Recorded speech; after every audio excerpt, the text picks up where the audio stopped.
negenteki ya konyora ibintu byo gutumika aseduka na negenteki ya muno konyora eduka buna Capital Lights and Electrical Limited ejeko nya chitaya chiwaya n'ibintu binde binge byo gutumika asistima nkoni abale chiwall brackets chiwaya cha East Africa Cable, CCTV, full moon, floor lights, extensions, panel lights, 4-feet tubes and 2-feet tube key sockets na room heater, fan, snake lights, garden lights, fridge guards, chandelier lights, security lights na solar floodlights. Banyore imeyumu chukisi opposite DTB Bank angena Shell petrol station. Nepokuba kirisimi ase namba enotisano na ibire enotisano nemo inyisano niseto enoti marakabiri. Capital Lights and Electrical Limited, where quality meets the purpose. Nyabeta kiraritu kuri wiki kurwa Jumatatu wika Ijumaa chinsa ibere nenusu chiabotuko Ndizi TV.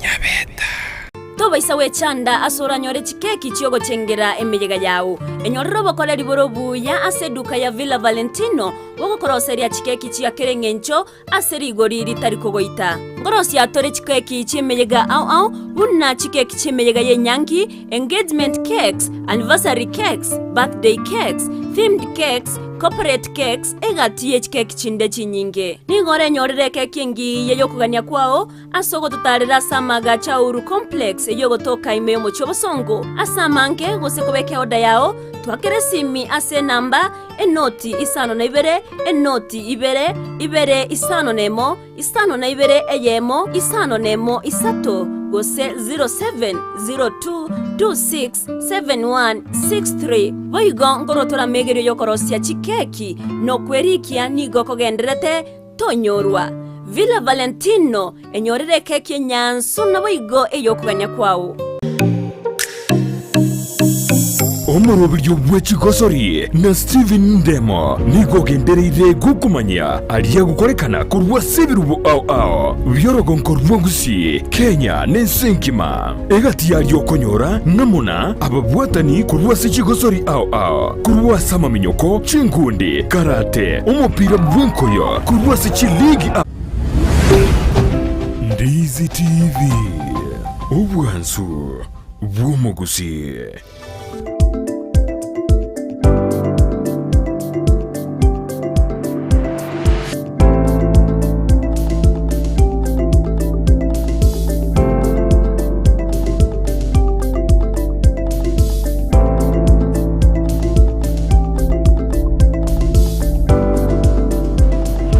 Miyama mwanoma nchumoriri Ndizi TV andonzia sobeto na dili tanga tuwakuli dhiri unalitu kula niko tuwane kuminyoka kabisa isa lepo kani veitu bare wiki assist jutu kuanda mangana abere atatu injora nalitu kula niko lilia World AIDS Day wai gonto wade 16 days of activism anine kira bana ni ane anteluna 16 days of activism amangana yo World AIDS Day naro ikiagara nango changirare noni sego size changia mangana yaba igobono niyo tujukulia kwanera asubugare asemambia bono twakwara nikiange komi open into utunaro tugwati njira turasenze mu mitandao Facebook tonyora Ndizi TV News Digital boya senze mo ya YouTube na tonyora Ndizi TV News otutumera uchumbe ya osiri burira nikoboli ngwetera sinambira seskinegura buya 0792192834 asemambi yabone ndobe togo changanya enjindimi kidogo ekiagera mugeni toyomo dentari ko Gusii sebo yango keiwada kidabara batake kwana asemambi yabone wo gatochanganya ndimi kidogo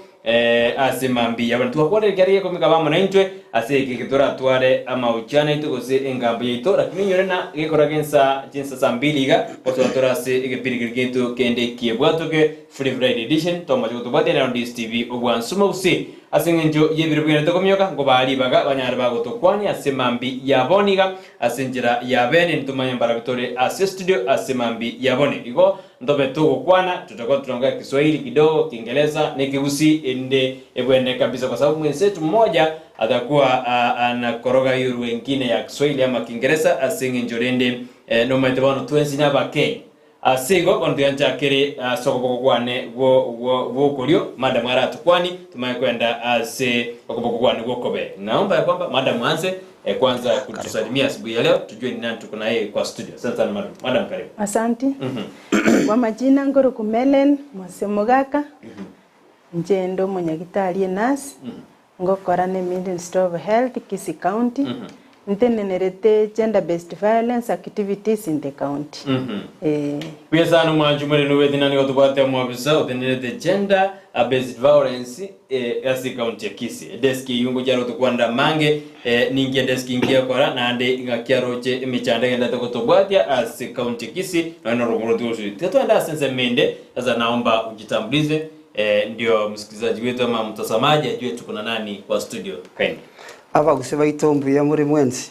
Nje ngoro kulele Kipkemoi nde gender director gender Gusii county. Ike Gusii maitege sinini. Yeza na Gusii sinini. Kijama ite tutakitumia director maitege tutumia. Okay, whatever bigara. Ebigara tari mono. Tari mono. Ndio nasema hapa manazungumza kidogo bwana tutakitumia lakini utatumia Kiswahili haina shida ikiara abantu baitu batonyore asinjira yabene asogo chaka kuanzia leo tuna kumbuka ama ni siku ya kukumbuka World AIDS Day. Sijui kama ni kusherehekea ama ni kuona yale ambayo hatua zimechukuliwa ili kupambana na hii ugonjwa wa ukimwi. Ini ajua tunaangalia. Unajua tukisema tutasherehekea ugonjwa kweli nafikiri kwa kuendelea, unajua jambo likitokea watu hupenda kukumbushwa. So tuseme labda tunasherehekea vile, lakini unajua hii ni kitu ambalo labda hufanyika katika jamii. So lazima watu waelezewe jinsi na pia kusikuwe na stigmatization ambapo labda jambo fulani likitokea watu waonekane this part of life na lazima tuendelee na pia tuwaambie jinsi ya kujikinga dhidi ya hizo.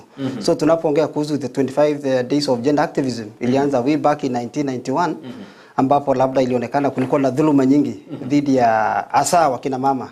Lakini kwa siku hizi labda tuangalie tu ati ni wamama na wasichana peke yao. Tumeweza ku-include pia wavulana, wanaume pia. Kwa sababu wote ni sehemu ya jamii yetu ya dunia nzima. So hizi siku tunazosherehekea ni za siku za dunia yote, si Kenya peke yake.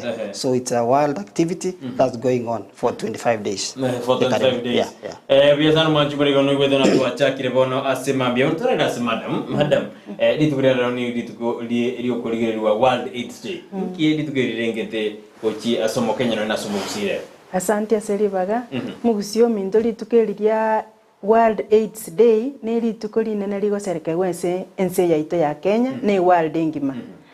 Igori goshereke kwa sababu nabo turachengerera itukeri kwa sababu orojenga amarwaira yachite akoroku kimu gusenya moreo esa banda abangerero stigma ya eriri nande togochenga kwa sababu ekero kwanyoriro borwairo bubwata mario gokonywa nabo omobero okobabuya igobona nabo togochengera ngari tukeri nande twenyoria abagusii baito n'abantu bonsi Kenya ngimanga litukeri ndireria muhimu sana nande kero tokubwaterania amatukaya na 16 days of gender activism etogotebange ere triple threats because omonto naboko ba violated gender sexually naboko nyore bintu bibere onyoro oborwairo bokoro kukimwi nande onyorenda iroka abana babake bakonyora teenage pregnancy naboko ba violated sexually onyore bintu bibere onyoro oborwairo bwa ukimwi onyore nenda eyere teenage pregnancy wana kegora togosherekea amatukaya tokunyuria abantu baito Kenya ngimanenze yonsinga ebintu ebye bikogenda na amo bitatu Safi kabisa mwanjumeni wanatakuwa bwati hata turudi kwa director ya tuambia kwamba leo ni siku ya World AIDS Day ama siku ya kuangalia hatua ambazo zimepiwa kupambana na ugonjwa wa ukimwi. Kulingana na wewe director, kuna hatua tumechukua ili kupambana na ugonjwa wa ukimwi? Nafikiri bwana Brighton Kenya na jamii zote zimeweza kuchukua hatua ya kupambana na mambo ya ukimwi kwa sababu siku hizi labda ile stigma ambayo labda watu wanawekewa wakati huu si kama ile wakati ilianza 1984 namna hii. So wakati huu kila mtu ameweza kutambua na pia watu huchukua tahadhari pia kwa sababu serikali huwa wanachukua labda si mambo ya matibabu hasa sana lakini wanachukulia pia kuhusu mambo ya preventive kuzuia. So ndio unapata kila mtu hata kama ni sexual workers wenye wanafanya mambo ya sexual work na watu wengine wote wameweza kuhamasishwa na wanajua tahadhari ambazo zinastahili kuchukuliwa. Na pia katika hospitali zetu unapata wagonjwa pia wanahudumiwa vizuri. Na pia wanasiasa nimewafurahia kwa sababu kila wakati wanapokuwa mahali popote wanajaribu kueneza hii jambo la kufanya watu waweze kujikinga dhidi ya ukimwi. So ukimwi imekuwa nasi na tumeiona kwamba it's part and parcel of our lives. And we really have to take it to the high level of actually taking the whole community wajua kwamba it's something with us and we have to live with those people who are affected or infected with it and then it's no more. So mambo ya prevention ndio tunachukulia mbele sana na pia matibabu katika hospitali zetu. Asante sana Bwana Brighton. Tuko katika mwaka wa 2023 sasa hii swali ni kwenye nyote. Tuko katika mwaka wa 2023. Sasa tulianza maneno ya gender based violence kitambo sana kusungumuza. Mbona bado tunaenda kuongea about gender based violence mpaka sasa Mellen? Tunaongea about gender based. Mbona tuongee mambo ya gender based violence? Kwani ni hatua zipi zinastahili kuchukuliwa ili tukomeze dhuluma hizi ya jinsia? Asante sana. Tunaendelea kuongea juu ya gender based violence kwa sababu etokunyuria abantu kiagere gente kekere na intu. Esa abana baito bagukine saba tinyomba gweta. Etokubayinyori kwa mashisa jamii ijwenge gente kijya gender based violence ngerororo nande geguchakira nyumba manyete Brighton nabo konyora omongi na bakonywana no mugako ya nyumba nabo mugako yara durumu mugako ya gusomongina adurumu mugako ya gusomugaka adurumu mongina eyetokoroka intimate partner violence bono na abaina baito na barabo nabo tokuba mashisa buna bono bali skuru ya siekiru oikato balende kabisa kwa sababu toba elimishenga gender based violence nerororo na ande bekinge kurwa samanganaya na kiekogera toko nyakubatebiga okonyakubainyoria kera lituko. Director, wewe tunazungumza gender based violence. Ni nini hiki mwanaji anastahili kujua? Kwanza tunataka tuseme ya kwamba gender based violence it's a human right violation ambapo labda ni dhulma dhidi ya wanadamu by the way.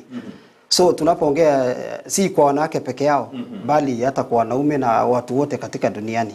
So tunaongea labda mambo ya tunapoongea kuhusu gender based violence kuna mambo kama vile sexual violence ambapo labda unapata watoto wanakuwa raped, kuna jisiwa pia. Tushapata pia katika jamii zetu. Venye umeuliza labda hapo nyuma kwanza kuhusu mbona tunaendelea kuongea kuhusu haya.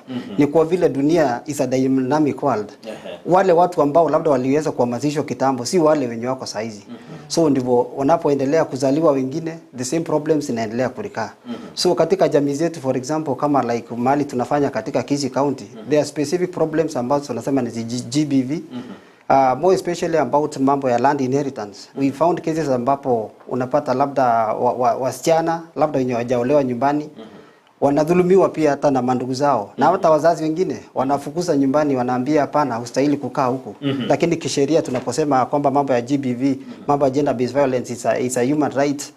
So tunataka kila mtu apate haki yake kama ni masomo watoto wote wakuwe sawa na tuweze kuendelea namna hiyo Bwana Brighton. Asante sana majumuli ono wetena tuende kwanda yura yamangana ya gender based violence karoto bwata matuka 16 days of activism katwenda ta kumulikirana atua kitakire wa kobekwa inde tukore amangana ya yogo ya turuma ase abantu awo ehondairana asimere Mellen are we in the rise ya gender based violence cases in the rise kosibono ya kei kulingana na kia ono chisiko kia ndo kwenye ulikuwa ichikata ukina use bado ya kei. Asante sana. Ase Kisii County unegenderete ku report ndoliko kora buya nande ndoliko kora bobe ichigenderete kwena gukina urokibuna matuka kona gusuka depending situation bunere buna bona igoma eta abana bali siko ekoika togoje goikumutienyo komina kabere next year osokianda na liyo konyora chikesi nyinge bona litugocha kumanyanga kumbe gender based violence nja kolekanete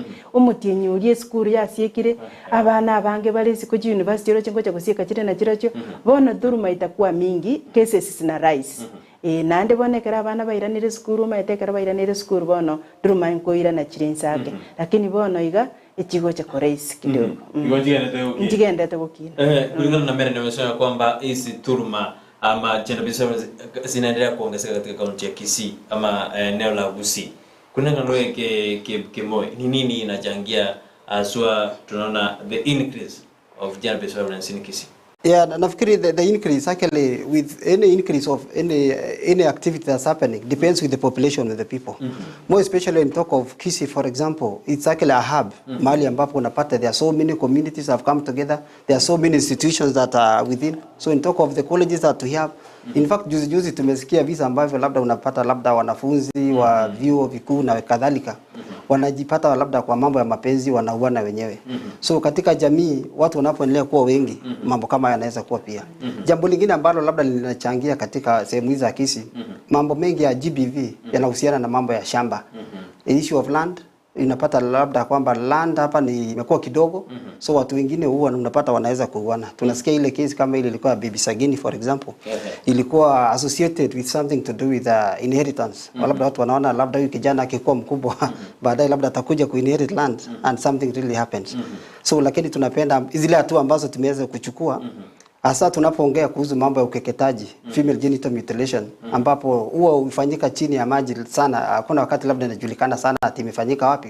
Lakini kulingana na KDHS ya 2023 ambayo results zake zimetoka, hapo awali Kisii County ilikuwa na 84% incidents, but currently it's at 77. So actually rise ama increase inategemea pia whichever attribute we are talking about. So I think we are actually on the right trajectory. Yes.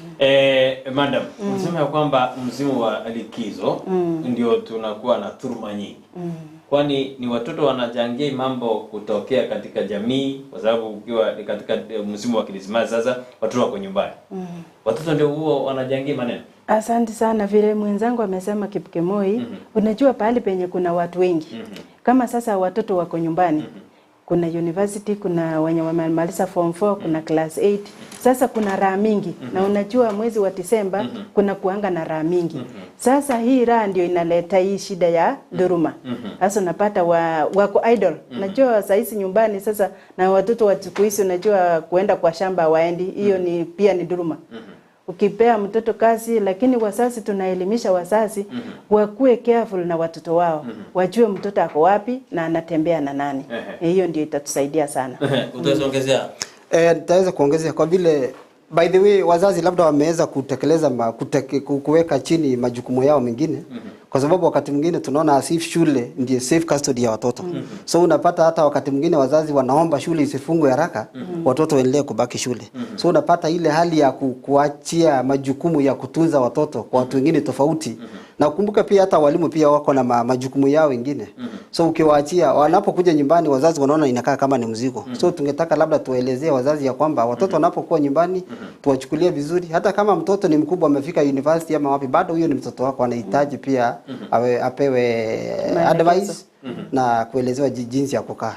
So nafikiri ndivyo. Wakati tunaongea dhuluma ya jinsia, hasa wanawake ndio yani inakuwa tu brackets. Hata wakati tunaongeanga gender inaonekana ni wanawake. Mbona? Nafikiri ni mwanzo. Unajua katika Kenya yetu mwanzo mambo yanakuwa ni tofauti. Tunapata kwamba labda upande wa wanaume ndio walikuwa na resources upande wao sana. Lakini mambo hata hapo awali itakuja kubadilika. So tunapoongea kuhusu gender hatumaanishi wanawake mwanamke peke yake. Ni mambo inahusikana na wote, wanaume na wanawake, wavulana kwa vijana, vijana wasichana kwa wavulana, wote kwa jumla. Kwa vile wote ni sehemu ya jamii yetu.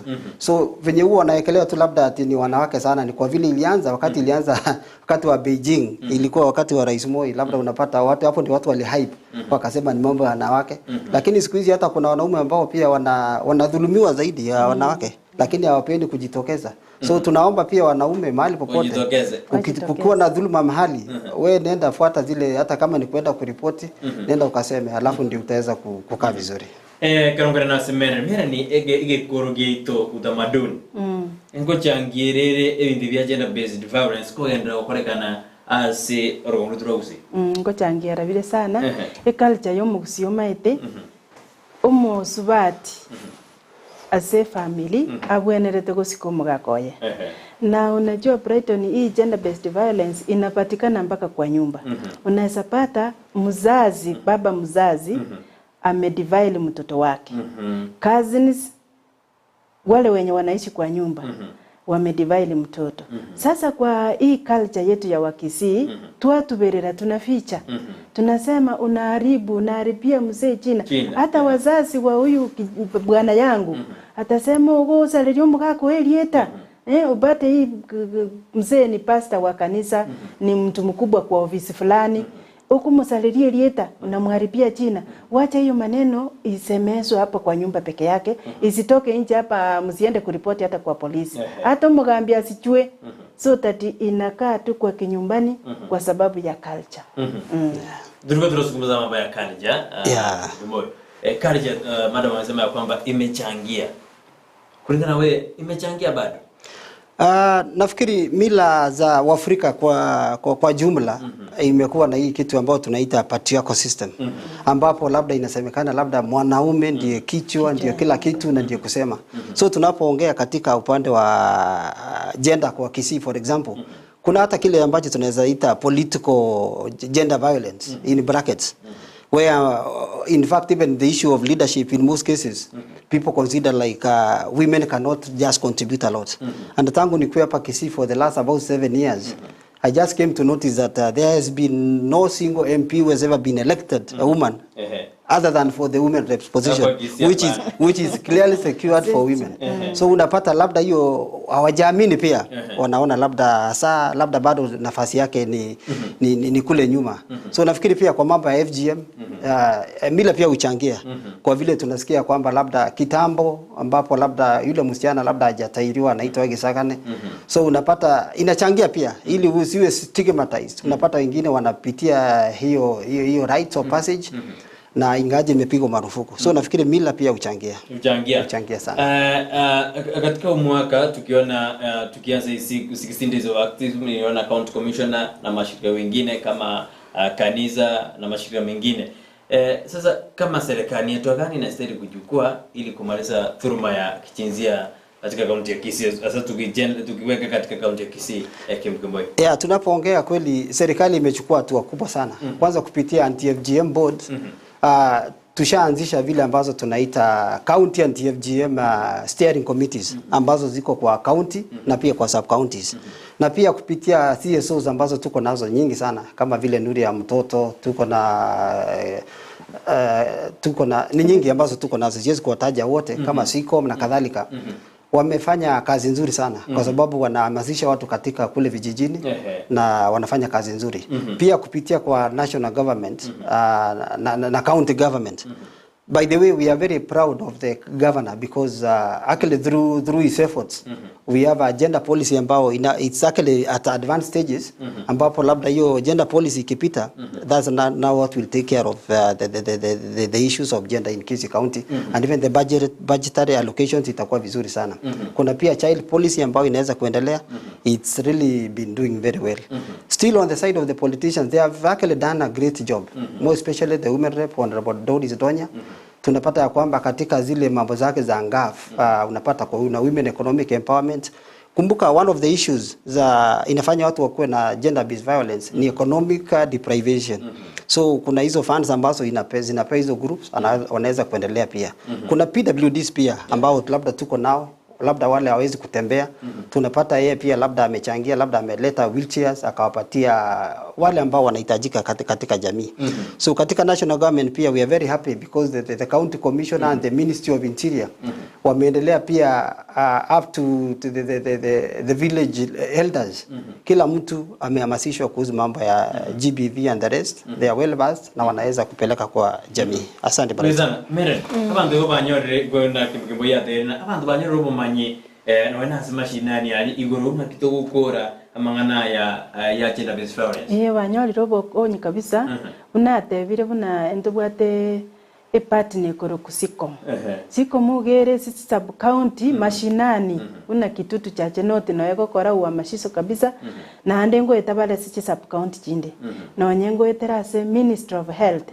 Nero ntogenderete kuhamasisha abantu kabisa nga FGM maite batebanga it's the doctors and nurses who are doing FGM. But tunaendelea kuhamasisha hao watu kutoka vijijini mpaka mahospitali yote. FGM ni kitu mbaya.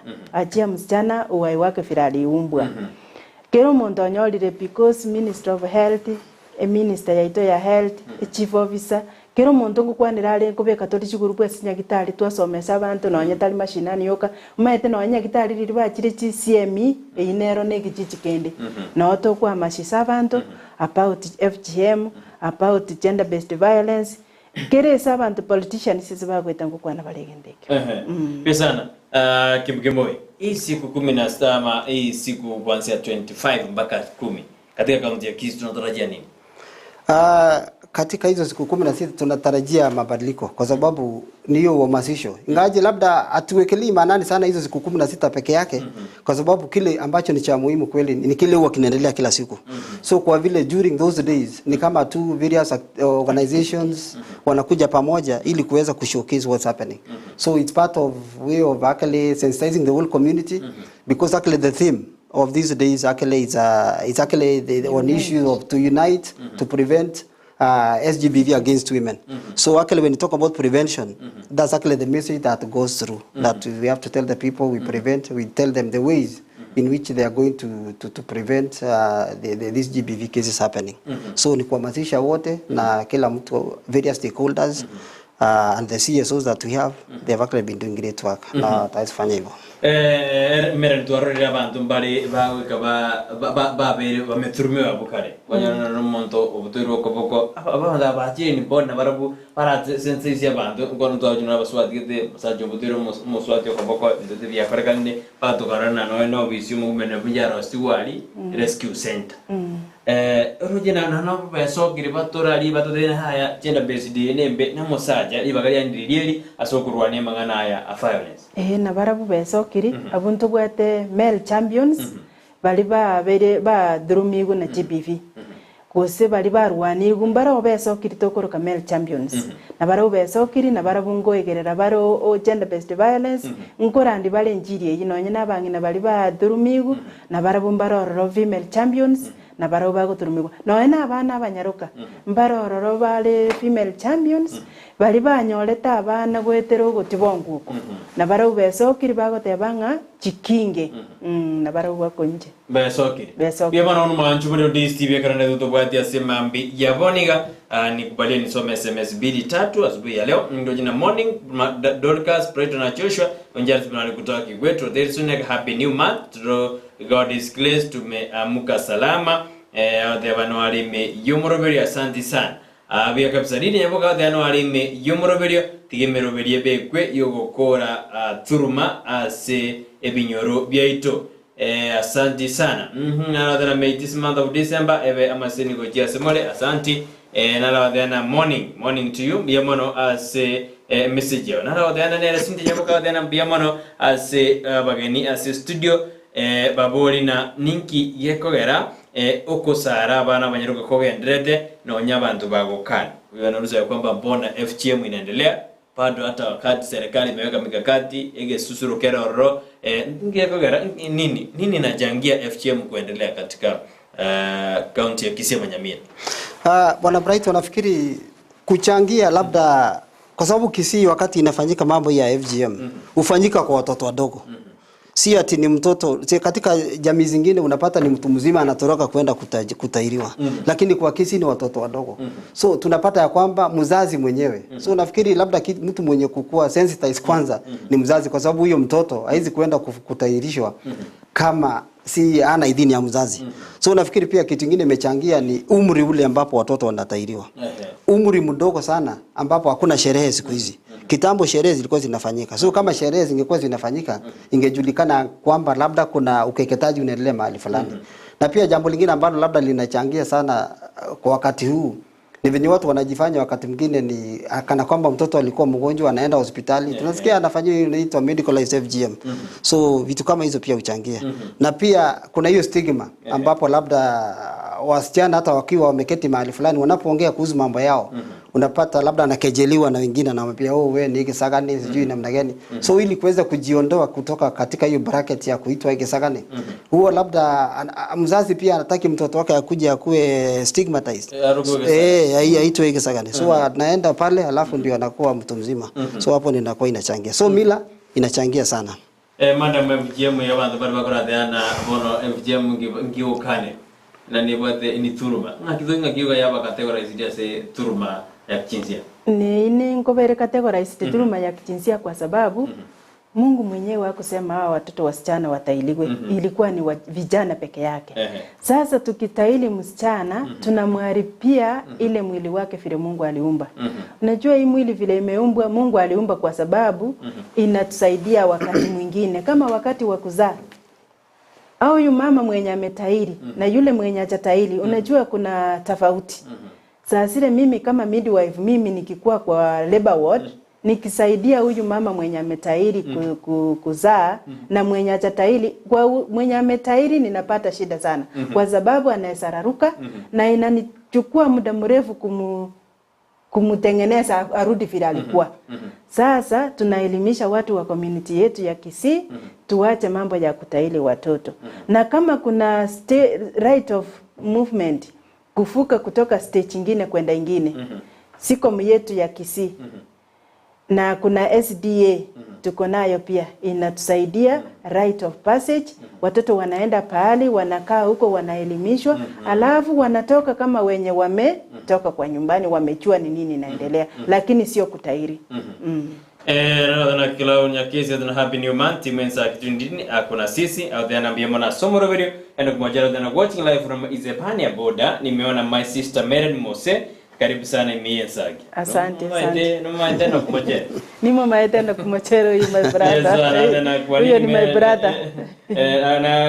Anauliza kwa nini Mellen tukonyora wasichana wengi wananyanyaswa kwa rape cases familia nyingi watu berera na kitogora. Anauliza kwamba unapata wasichana wengi wasichana wengi wananyanyaswa kwa kuwa raped environment lakini familia nyingi huwa sinanyamanzia ama sinakanyagia hiyo kitu jini. Tunastahili kufanya nini? Tunastahili kufanya nafikiri kitu ambacho labda kinafanya watu wasiweze kuripoti ni kwa vile mara nyingi hizi rape cases hufanyika baina ya watu wa jamii moja. Unapata even their relatives mambo ya defilement. So wanaona ni aibu. Ni ile tu kesi ambayo nilikuwa nasema labda wanaume wanataka kusema kitu wakisema kwamba itakuwa ni aibu. So tunawaambia kwamba chochote kikifanyika namna hiyo kama mtoto amekuwa raped apelekwe hospitali immediately na hata wastahili labda kuosha nguo na kadhalika. Kwa sababu hiyo ndio itakuja kuwa basis ya evidence. So akienda hospitali pale anaandikiwa P3 na kadhalika after with the examination ya daktari alafu anaenda with the whole process wanasonga mbele sasa. So labda watu wengine labda watake kuripoti wakiogopa pia. Kwa sababu mara nyingi unapata ni wanaume hasa tumeshasikia cases ambapo baba mzazi anaripu mtoto wake. We have had such cases na bibi labda mwanamke mama watoto anaogopa akijua kwamba nikisema nitafukuzwa nitanyongwa ama nitafukuzwa nyumbani na mambo kama hayo huweza kufanyika. So mama huo anavumilia sana anasema acha nibaki hivi for the sake of the children. So hiyo tabia ya kusema acha nikae kwa ajili ya watoto eventually wewe mwenyewe utakuja kukufa pia na hao watoto watakuja kupata trauma baadaye. Yes. Bado mnakomentera kana ngikia berenda abantu garigota jirense chikesi. Nigento gekogerage bantu bako bisa ni vile mwenzangu amesema hiyo kuficha heshima ngatolete heshima saba ndabanyomba bali bakora iduruma. Hiyo ndio inachangia sana. Ni vizuri tuhamasishe jamii yetu omwane kerabe ile divided. Ni vizuri anaenda hospitali vile mwenzangu amesema. Bila kuoga, bila kufanya hata kutoa nguo sitoe. Anaenda tu, hiyo ndio itakuwa evidence. Na ikikuwa evidence ikipatikana kweli duruma ilifanyika hapa, kesi inakuwa vizuri kwa polisi wanaandikiwa P3, kesi inafuatiliwa mpaka judiciary. Justice mtoto anapata. Lakini tumeona ya kwamba mama amesema ya kwamba hataki kuharibu ndoa. Sasa mama atoke kwa familia na mtoto wake ama aendelee kuishi na mtoto akiwa amedhulumiwa? Aende tu kwa polisi, aende kwa hospitali. Lakini mwisho wake atafukuzwa? Hapana, atafukuzwa. Akifukuzwa pia hiyo ni kesi nyingine. Ataenda polisi pia itafuatiliwa, justice itapatikana. So wa report. Wa report. Tunawaelimisha kabisa wa report. Tena akifukuzwa hiyo ni kesi nyingine tena. Kipkemoi wakati tunaongea maneno hasa wakati msichana amedhulumiwa. Unapata kwamba watu wengi wana take advantage. Sasa kama kitega ujumi, kuna maaskari, kuna daktari, sasa ndio njia moja ya kupata pesa. Hii uhamasisho inastahili kufanyika kwa wote ama By the way, kama vile nilikuwa nimekuelezea, tuko na kile tunaita for example, tuko na anti-FGM committee ya Kisii County na pia kwa sub counties. Katika membership ya hizo kuna police, kuna ODPP, kuna hata kotini, kuna judiciary, kuna education, all the stakeholders wamekuwa involved. So unapata hamasisho hufanyika kila mahali, hata kwa mashule na kadhalika. So kila mahali. So kama mtu labda akicompromise, so hiyo ni hatua nyingine ambayo lazima ichukuliwe pia. Kwa sababu kama kesi ishapelekwa mbele, inahakikishwa inafuatiliwa. Kwa sababu kama ni ODPP wanafanya kazi yao, polisi nao wanafanya kazi yao, daktari pia wanafanya kazi yao. So ikifikia mahali ambapo kuna ulegevu mahali fulani, itajulikana the missing link ilianzia wapi na itaweza kufuatiliwa. Yeah. Uyo sana manjumure kwa tuanda tanya ukua na simambi ya wane kwa tuanda bagani bana studio asimambi ya ukua na yore ya 16 days of activism kartori ngini meroberikia kubekwa asokuruani kisegi chege ngai chiga ndata kwenda kiwa ase county Kisii seneri ya Nyamira asorongo rua Gusii iwana tutumere uchumbe tutumere riboli yao katuri ngina nguchituru gukora ngura kwa naturasini turana atua kichanya chikobekwa ase okuruani ebite bigenda kwenda kiwa ase county ya Kisii amo neri Nyamira merani kato kwa na bono guru yamanganaye abantu berisa tuarorena ustorena abasaja bange abakwirusha moyo ngekogera ikiri na wanaume ndio wengi wanajinyonga squeeze ama ndio unapata wanatwanga wanawake kweli kweli, hata mwanamke akitwanga mwanaume aongee, lakini unapata kwamba ni turuma zimekuwa nyingi kwa mwanaume mpaka anajitek dance. Asante sana. Hata lero mambia na igukuruiredia kero ndigari migocha ngomuga ko yomona kare gwesungetie engori geitakia ye geitekera gocha ebate bangamba chanda ine no mungino ye butambe kanyoru mungino yo nganyire na bana mugoroba bono chugocha nyombo nyora mungina taiyo bona bakaka bango maite, this is like mental health. Abagaka bange ekero bachanda ine no mungino ye nyomba mbali konyara gukwana buna into kwana basubati ndumete to konyara muntu ndi bwezi na motebinga emechanda yane neye nyomba eyibono ngogerere ya reduce stress. Bona bagaka bange mbali konyara gosoka siko gose kweresa mugako ndo mwabanga ki umuchanda ngwetera nyomba noyo bono konyara bakirete kero kona gukiro bobe bolibo kona komentekana inakuwa mental torture. Bono hii mental torture ndio ina lead bagaka bange berusio obomoyo.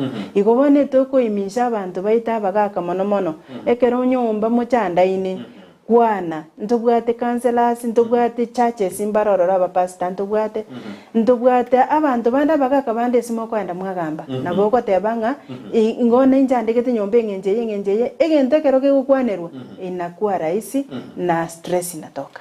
Mwanaume aongee ama akuve kimwanaume? Nafikiri bwana Brighton huo usema kwamba problem that is shared it's half solved. So ukishare ni mzuri. We don't live in isolation. So kama vile mwenzangu amesema, kama ni kwanza unapata labda wanaume wengi, a big population of men of course don't go to church. And actually wengi si wao wanaenda kanisa. Unapata kwa familia ni very few, women are more. So in such institutions where you go, there is a lot that you are being taught, jinsi ya kuvumilia na kadhalika. Na pia niliongea hapo awali nikasema kwamba hii mambo ya GBV there's also economic gender based violence. Mahali ambapo labda hali ya uchumi imekuwa ngumu. So unapata labda mtu si ati labda unasikia wakati mwingine labda mtoto amekula, baba amekuja amepata mtoto amekula chakula chake alafu anaua mtoto, ama mtoto alikuwa ameiba shilingi 30 alafu anamuua, ama shilingi 10. You cannot actually see that the 10 shillings could make somebody to kill somebody. So there should be other reasons behind. Alafu inakuwa tu just a way of venturing. Yes. So mambo ya uchumi na kadhalika mambo imekuwa ngumu. So wanaume tunaomba wajitokeze, they share, waingie pia avenues ambapo wanaenda wanakutana na wengine. When you go sharing a problem, you may find that your problem is less than what other people have. So it's good to share. That's what I tell the men. Abasa barabunga kibako be kukiara tukiongea katika hali ya vijana. Wanastahili kuhamasishwa aje hata kakati atakuja kuingia katika ndoa na kiata kile kwegeri kunere taje konyora na nde turume ya chile kwenda kujibosio Mellen. Na barabwa bana basae na barabundu babegete buna male champions. Kwanza ntubwate partner yaite kunuru ya mtoto. Mbabwa nuru ya mtoto. Mbabwate egepindi ekibago amashisha watoto vijana they coach men, boys into men. Bagotumia balimu b'esukuru turoche balimu b'esukuru na bulende chika student cy'abana abamono n'abasana bayiboli na barabungo funzu bale buna bago funza abana babamura into men. Ekero ko mo kwabeir kwa ruro mu muromoke ekero kwabeiro musaye ekero kwa ikire bonenga kiyo kunyuma ngakyo bwenetego iromo ngino mwakwanera nebintu mo konyoranga nkonya kurwana muri gosenko na kumana muri igo ibintu bwate nechikanisa boigo cyaso irororo na kiro chinkwa masisa kira abana bamura buna bako muvurome obamura ko cyabasaye ko ikekera bako nyuma besana nara okubolina uchumi buna yakongirega nero yakiniri ebintu gusarika family breakups. Anasema kwamba uchumi ndio imechangia tunapata dhuluma nyingi katika familia. Mbona kimo ntako parents atafanyaje kati ya uchumi na hizi dhuluma zikuje sikaja masika ongezeka? Yeah, nafikiri labda with the plannings that we have, it should actually be long term, more especially investing in education, because actually you find that people who are educated, they are, of course, they are more likely to get jobs.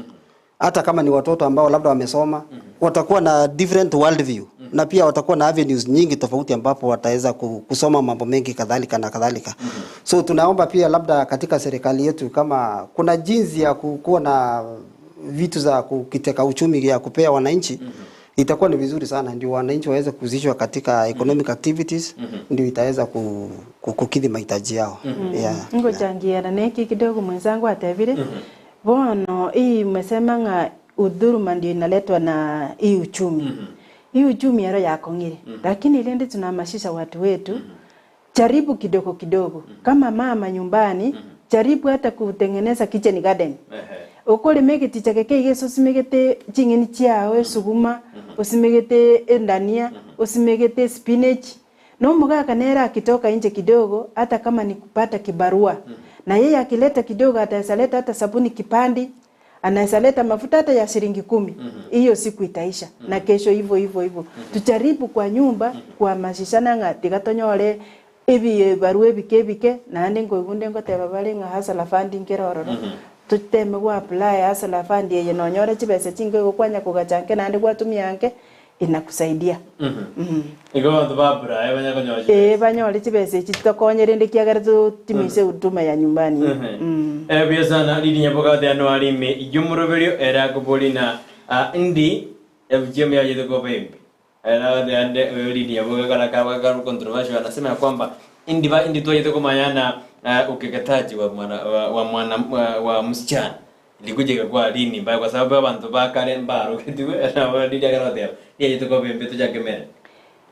Ukeketaji ya wasichana ilikuwa mbaya kutoka kitambo leader, nikwambie ni vile atukuwa kutoka hapa awali ilikuwa mbaya nonyenko rukarabangi na bali bali kokonkelinga nkonyora kwa lenge nga bakule uko kukwabe kwa lenge nga igago chikonyora umwana otaboka na karoma etembale kwa nyagitari bachikosono kwanyora umuntu oitira manyinga mange okule mbale ko manyeko siyo kunereri lakini bonesa guli nyagitari yachete bona abantu bakokonkeli nyagitari ali no bachite kumanyeranga kikumbe iwo kiketaji ni mbaya na inaharibu nkoletero madara mangi sana utaweza jangia nafikiri nakubaliana na venye madam Mellen amesema kwamba si ati ilikuwa mzuri tangu zamani haikuwa mzuri, ni venye tu labda ways of disseminating information na pia watu wako wanaenda hospitali. Kama siku hizi wenye wanaenda hospitali madaktari wanajua kwamba wale zile complications wanapitia inakuwa mbaya tena. Na pia mtoto akisha tairiwa huwa anafikiria kwamba amekuwa mtu mzima. So wanajipata wakati mwingine anaona ni kama wako age mates na wazazi wake. So hata kama ni shule unapata huyo mtoto anaacha shule mara moja. So akiacha shule unaona sasa maisha yake itakuja kuwa mbaya pale mbeleni. So tunaangalia mambo kama hayo ambayo tunaona kwamba ilichangia pia. Na pia kitambo wakati mmoja labda walikuwa na tairi wakisema labda inazuia labda mwanamke labda kutotoka nje ya ndoa kwa sababu labda mwanamume alikuwa anakaa mbali anafanya kazi mbali. But nowadays like we have various communities wana intermarry.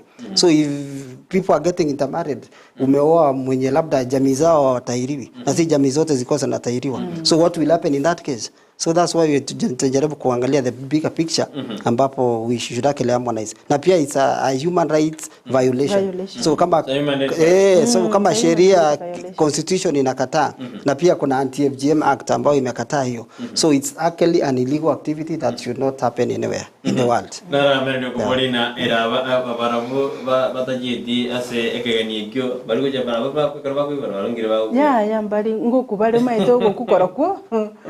Muntu nabekeiro gukukwaye unagokwa. Lakini dhuruma yenye yani the complications ya FGM inakuwa ni dhuruma ni mbaya. Ni mbaya kwa sababu unajua kama wenye wanauliza sasa hawajaona vizuri kama siku ya kuzaa ndio mbaya kwa sababu hii fistula yenye tunapata si tunapata fistula ya physical vagina fistula rectal fistula omongi nago etia macha tanjeti go se chabwe go etene na tanjeti hii ni complication ya FGM ndio inaleta hii shida yote kwa sababu huyu mama alitairiwa ndio inaleta shida. Tumebakisha 7 days tumalize 16 days of activism. Mmepanga mikakati gani hapa katikati? Are you meeting the people kuwa sensitize ama mpanga? Yeah, kama leo kuna mambo ya World AIDS Day ambayo labda kuna mipangilio imefanywa. So kuna jinsi ya kupatana na watu. Na pia katika hiyo tarehe 10 ambapo ni Human Rights Day ambayo itakuwa towards the end. That's actually when we have planned we are going to have meetings with the PWDs na pia kutakuwa na upandaji wa miti. So tutajaribu kuleta watu pamoja na siku hiyo tunatarajia pia ku launch the gender policy na ile child protection policy and during such meetings also we are going to involve the people. So tumepanga hayo. Kero mtu kwa na wale no balema. Baba ba guturumiwa sana ngasamatukana bano ngibata kiri kuligirwa abantu baba anchira na society Mellen. Na barabuntu ndo babegete pamoja no tori na bwamo na barabuntu genderete kubaimishanga omwane kerare no bare mairo ko mwana umunyaroke gusoma murekero umubwate na barabu morende kiagera na barabungwetera bare turuma mbaya kwa sababu buna abana babaito bare disabled barabungwetera bari turume nyinge kwa sababu mbabu atile uwezo ya kukata okonyoro mugaka na bakwenda gusoma mure na bako take advantage onyoro barepi igobono na barabuntu begete mikakati yinga na barabutiga tuba elimisha basasi babo go stake caretakers so tatibanyale kulinda abana. Tukimalizia kuna matumaini ya kwamba tutamaliza hii mambo ya gender based violence. Mabardo tunazungumza hii kitu kila wakati. Vile tumesema bwana Brighton, society keeps evolving na even problems keep evolving as well. So we just hope with time tutazibring down ambapo labda itafika mahali ambapo tutazileta to the minimal levels. Yeah, because with the activities that we put in, we expect that. Na kuna sheria zimetungwa na na ambazo sina stahili kushughulikia yule mwenye amefanya iturumu. Kwani sheria ni kama ifanyi kazi ama hiyo sheria inafanya kazi? Kama vile niliposema hapo mwanzo, hata constitution yetu ya 2010 constitution, mambo yote pia imewekelea. So kama ni mambo ya anti-FGM pia, we have the Anti-FGM Act of 2015, which are all in place. So actually in our case, the issue is not about the laws, but actually enforcing them and actually coming up with a concrete way of taking a case to the right authorities.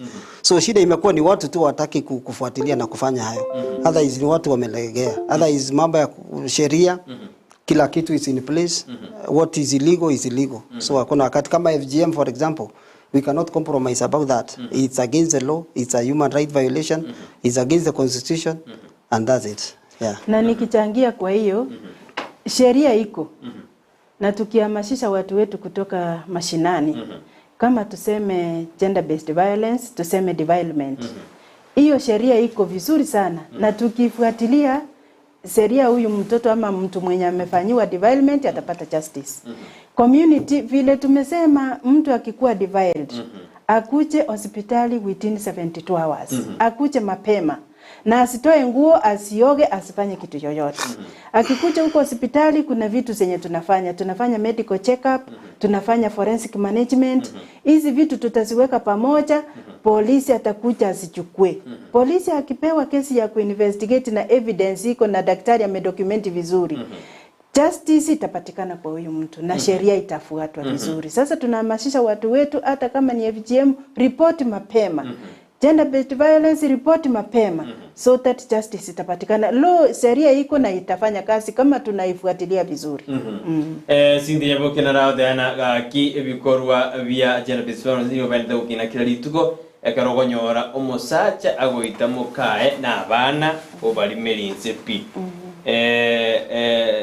Oyo insindi okwana sasa bwana wakikosana bibi yake anastahili kumfukuza ama hao wanastahili kusolve hiyo kesi yake, kwa sababu tumepata ya kwamba wanakosana, napata mtu amechua kama juzi nilifanya story kutoka hapo Moitunya.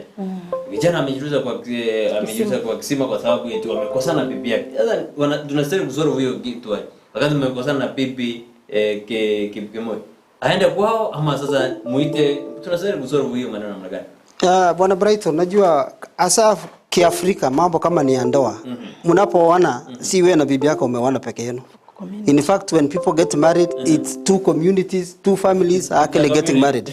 So because even during your wedding or whatever, when you're actually getting that, you did not do it alone.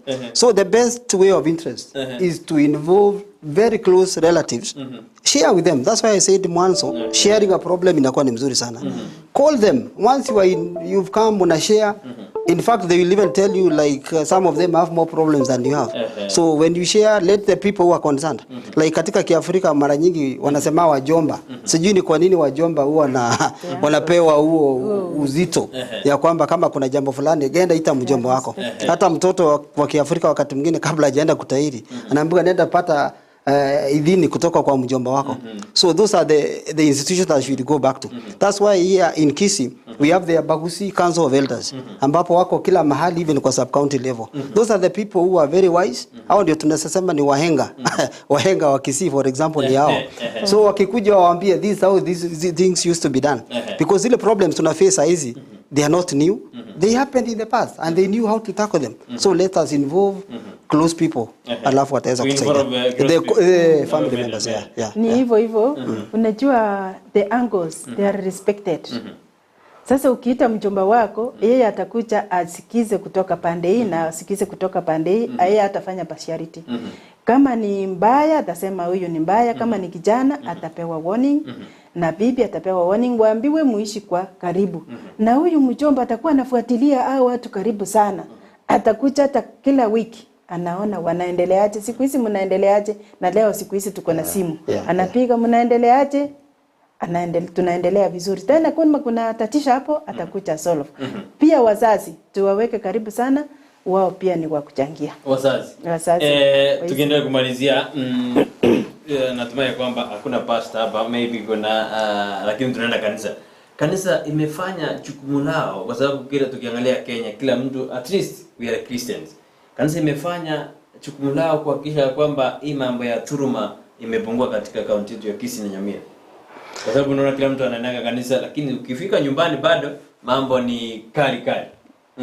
Yeah, nafikiri bwana Brighton kanisa pia imefanya kazi yake vizuri. Kama vile nilikwambia tuko na ile anti-FGM committee.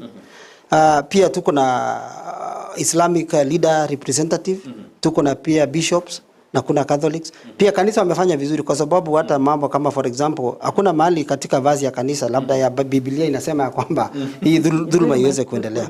Kwa sababu tunaambiwa kwamba ile sheria iliyo kubwa katika Biblia ni ile ya upendo. So kama unapenda mtu, unaposema tu labda unapenda mtu, au ungependa labda kumfanyia kumdhulumu kwa njia yote. Kwa sababu kama upendo ndio sheria kubwa kwa yote, utaweza kuua mtu mwenye unampenda. Unaweza kukeketa mtoto against what the Bible says kama unaweza kumpenda. So kama watu wangeweza kuwa na ile principle ya kusema do no harm to somebody else. Ya kwamba kabla hujafanyia mtu kitu fulani, wewe jiulize kama ni wewe ungefanyiwa ungechukua namna gani. Even without just talking, you will actually get a solution to that. Wezana beauty kile yote nambia mono amepongeza umurubiri yote alimi yumurubiri. Good morning Brighton na bageni as a studio. It's good to make aware of the changing world, but mother tongue should exist for a purpose of origin of early genetic. Aro Chris, happy new month at the same time.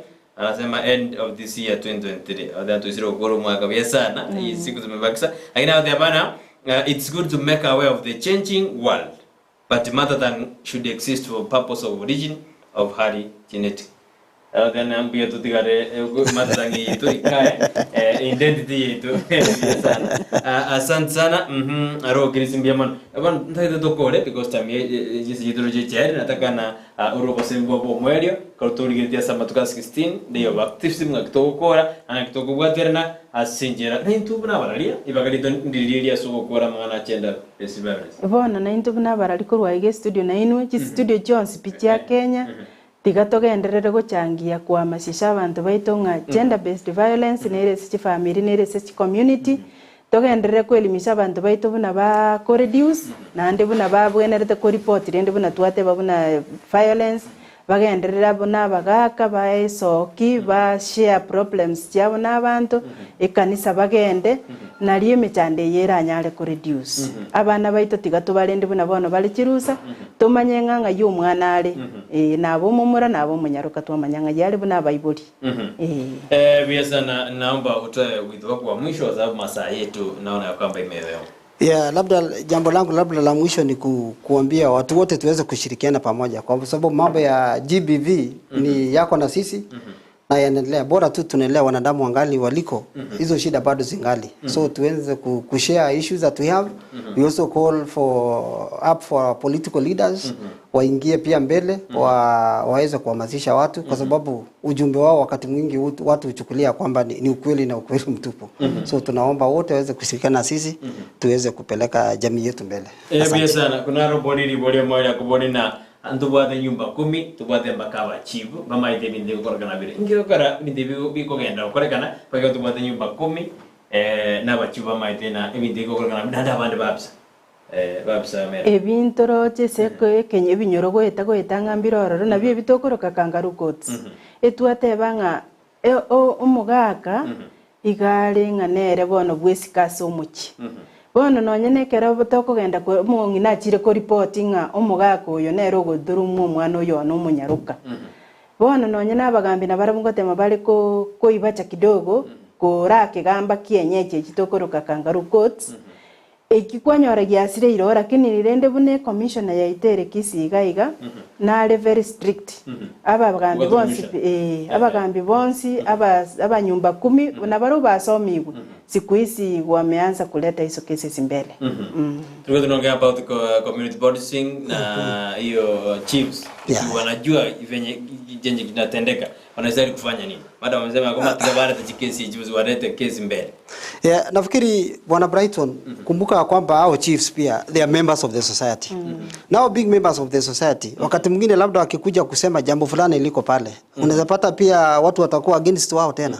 So nilikuwa nasema kama ingewezekana in future I wish hata chiefs wakuwe transferred from wherever so that wherever the chief that we have in a certain location does not come from there.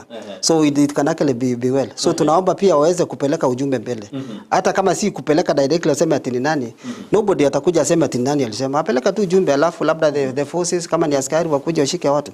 Kama sehemu zingine za Narok tumesikia kwamba juzi kuna mama ameenda kutairiwa. So unapata labda ujumbe inapelekwa alafu wanaona nashikwa anapelekwa. So hatimaye hakuna mwenye atajua ati nani set hawa watu. Yeah. Asante sisi tumalizie kwa darasa leo. Ndio mwana mwanchumbulia kuna mtu ameniambia kwamba unaongea mbona mimi mwingine anaongea kama Ali Omanga.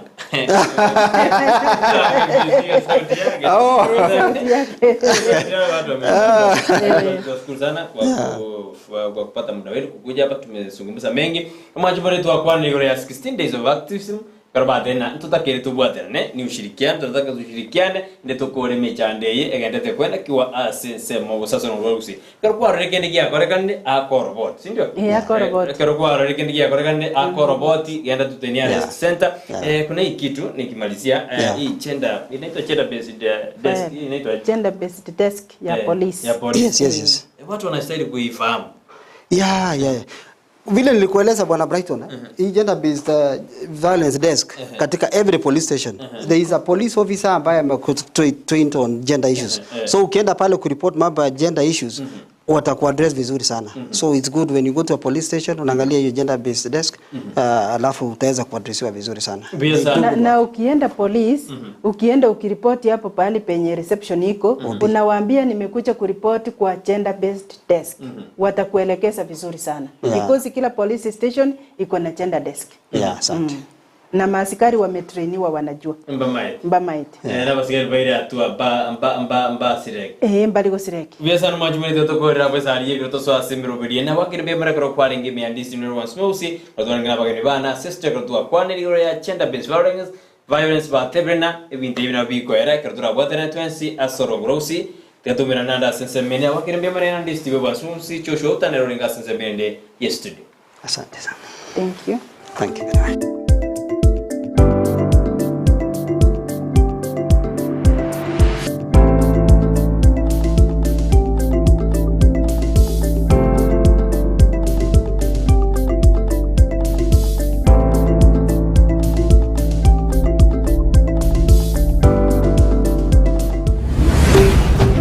Ndizi TV ubwansu bw'omugusi.